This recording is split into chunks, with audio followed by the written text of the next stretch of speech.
Now, discuss about the importance of time and place of supply. So, why under GST time and place is important?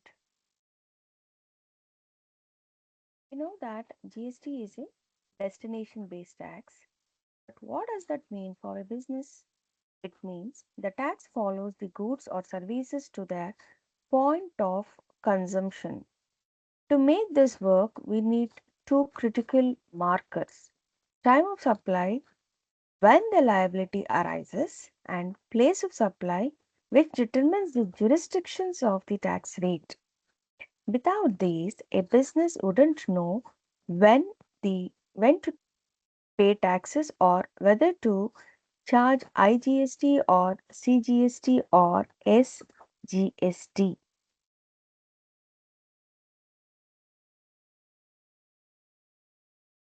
Now we will discuss what is the meaning of time of supply. The liability to pay tax arises the moment the supply is deemed to have occurred. What do you mean by that? Okay, so there are two types of supplies. One is goods and the other is services. If it is goods, the general rule for determining the time of supply is it is the earliest of the date of the invoice or the last date the invoice should have been issued. The date of receipt of payment. Okay. How to determine the time of supply is it is the earliest of the date of the invoice or the date of receipt of payment, whichever is the earliest. Okay, will become the time of the supply. Okay, say for example, for a supply, if the payment is made earlier, so that the date on which the payment is made will be the time of supply. Then what is time for the services? For services, it is the earliest of the date of the invoice if issued within the 30 days or 45 days of the service, that is the statutory limit, or the date of receipt of payment, or if the invoice is not issued on time, the date of completion of the service. So, in this, whichever is earlier will be the time of supply. Say, for example, the date of invoice is, so today it is 15th March. Okay, so the date of invoice would be 25th of April. The date of receipt of payment would be 10th of April. And if if invoice is issued, then 10th of April is the time of supply because that is the earliest. Or that is the receipt of payment is the earliest. Invoice is made on 25th of April, but payment is received on 10th of April. If invoice is not made, then the date of completion of the service, say if the service is completed on 1st of April, the payment is made on 10th of April, service is completed on 1st of April, then 1st of April is the time of supply. There are also special cases where the reverse charge mechanism, under this liability falls on the recipient. Okay, it is not the service provider, it is the recipient, okay, who will pay the taxes. Hence, under reverse charge mechanism, okay, so the liability will be falling on the recipient. For goods, it is the date of receipt of goods or payment, whichever is earlier, by the recipient. For services, it's the date of payment or 60 days from the invoice date, whichever is earlier. Say, for example, if the payment is received on 15th of March and invoice is made on 30th of March, so 15th of March is the time of service, okay, service received, or it is the date of payment or 60 days from the invoice date. If the invoice date is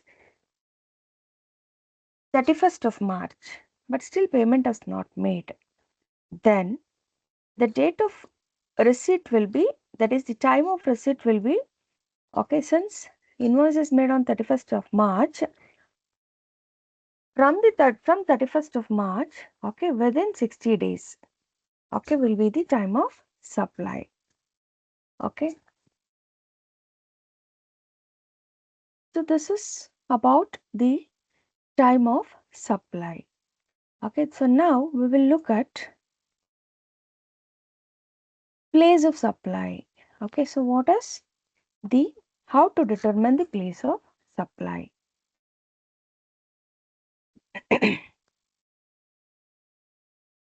So why the place of supply is important? Okay, so in order to determine where the tax goes, okay, so that is the destination in the destination based tax system, destination is important. So which is the core concept, that is the place of supply. So here also either goods will be supplied or the services will be supplied. If goods is supplied, the place of supply is, okay, so the goods would have moved, there would be a movement of goods or there wouldn't be a movement of goods. Okay, or even the place of supply would be, okay, there are some cases where the in one place the machine would be installed or assembled. Okay, so we will look at, okay, how to determine the place of supply under these cases. When there is a movement of goods, the location where the movement terminates for delivery to the recipient. For example, factory is in Mumbai, delivery in Bangalore. So now place of supply will be Bengaluru, not Mumbai, because the delivery has stopped or terminated in Bengaluru. If there is no movement of goods, then the place of supply would be the location of the goods at the time of delivery. Okay, at the time of delivery, where the goods were located, that will be the place of supply if there is no movement of goods. In the third case, that is installation or assembly, the location where the goods are installed, wherever the goods are installed will be the place of supply. So based on this, the tax rate will be determined based on the place of supply. So this is if the goods are involved. If the services are involved, so how to determine the place of supply? Okay, there are two rules. One is B2B, that is the location of the recipient of the services. Okay, that is where the services have been received will be the place of supply. B2C, the location of the recipient if available, otherwise the location of the supplier. Okay, if it is B2C goods, services, the location of the recipient if the recipient is available, or the location of the supplier, that is where the supplier has serviced the goods, has given the services, okay, will be the place of supply. For immovable property, the location where the property is situated, it is simple, since it is not moved, okay, either the product will be supplied to that place or the service will be supplied, or if it is immobile property itself is a for immobile property itself, it is if it is determined, okay, that is the place of supply is determined, then the location where the property is situated is the place of supply. Passenger transport, okay, say for example bus, flight, train, etc., the place where the passenger boards the conveyance will be the place of supply. That is, if you want to travel from Bangalore to Mumbai, okay, so Bangalore is the place of supply where you are boarding the conveyance. Okay, so to conclude, time of supply ensures the government gets its tax revenue on time by identifying the trigger point of the transaction. Okay, so place of supply ensures the tax revenue goes to the right state by identifying the point of consumption. Okay, so that's why identification of the place of supply and the time of supply is very, very important. So now we'll look at the classification of supply. So how the supply is, since supply is very, very important, is one of the main features of the GST. Okay, it is important to classify the supply. Okay, so there are different types of classification. So first is classification based on taxability. This classification determines whether GST is payable on a particular transaction. So taxable supply, it is classified into taxable supply and exempt supply. What is taxable supply? Any supply of goods or services that is liable to tax under the GST Act. Unless specifically exempted, most supplies will fall under this category. What is exempt supply? Supplies on which no GST is charged. It includes nil rated supply, wholly exempt supply, non taxable supply. What is nil rated? Goods or services that attract a 0% GST rate. Wholly exempt supply specifically exempted by the government notification like healthcare services, educational services, etc. What is non-taxable supply? Supplies outside the scope of GST. Say, for example, alcoholic, liquor for human consumption, petroleum products. Okay, so they all fall under non-taxable supply. So this is classification based on taxability. So next, what is the other type of classification? Classification based on location. So based on location, it is classified into two types, that is interstate versus intrastate classification. Okay. So what is interstate classification? Sorry, intrastate supply. It occurs when the supply and the place of supply are in the same state or union territory. Okay. So what type of tax is levied? Both CGST and SGST or UTGST, that is union territory, are levied. If it is interstate supply, okay, interstate supply occurs when the supplier and the place of supply are in different states or the union territories, okay, which include imports, exports, and supplies to other states or from other states or special economic zones. So, what type of tax is levied for this type of classification of supply? It is IGST, that is integrated goods and services taxes charged. Okay, so this is the another type of classification of supply.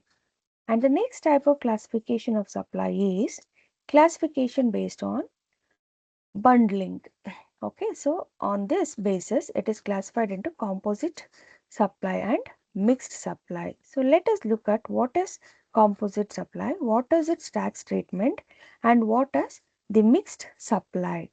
What is composite supply? A bundle of goods or services that are naturally bundled and supplied together in the ordinary course of business, which where one item is the principal supply or we call it as the main item.